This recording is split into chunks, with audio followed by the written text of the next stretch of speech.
இந்த ரசகுல்லா இல்ல ரசகுல்லா, அத கையில எடுத்தா எப்படி ஜீரா டக்கு டக்கு டக்கு டக்குன்னு சுட்டுமோ அதே மாதிரி நீ பண்ண போற கேசரியில நெய் டக்கு டக்கு டக்கு டக்குன்னு சுட்டணும். அப்புறம் இந்த பாசியில கால வச்சா எப்படி கைன்னு வழுக்குமோ அதே மாதிரி அந்த கேசரிய வாயில வச்சா கைன்னு வழுக்கிட்டு போய் குடல்ல தான் விழணும்.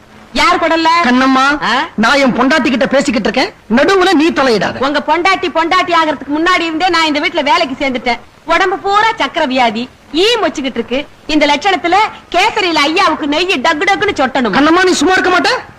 கோதாவரி, வரவங்கள்ல 4 பேர் 4 விதமா இருப்பாங்க. ஆமாமா. சில பேருக்கு வெங்காய பஜ்ஜி பிடிக்கும், சில பேருக்கு கத்திரிக்காய் பஜ்ஜி பிடிக்கும், சில பேருக்கு வாழைக்காய் பஜ்ஜி பிடிக்கும், சில பேருக்கு உருளைக்கிழங்கு பஜ்ஜி பிடிக்கும். அதனால நீ 4 விதமான பஜ்ஜியும் போட்டுரும்.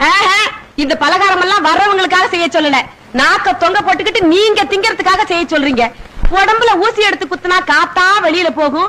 அவ்வளவு வாய்வு வாழைக்காய் பஜ்ஜி உருளைக்கிழங்கு பஜ்ஜி உடம்புக்கு ஒத்துக்குமா? கண்ணம்மா, இதெல்லாம் வாய் இருக்க முடியாம தின்னப்பட வேண்டியது. அப்புறமா திடீர்னு எந்திரிச்சு உட்கார்ந்துகிட்டு கோதாவரி கோதாவரி என் வயித்துக்குள்ள யாரோ ஆட்டோ ரிக்ஷா ஓட்டுற மாதிரி இருக்குன்னு அலற வேண்டியது. நான் கோதாவரி கோதாவரின்னு தான் சொல்லுவேன். கண்ணம்மா கண்ணம்மான்னு உன் பேரை சொல்ல மாட்டேன் இல்லையா?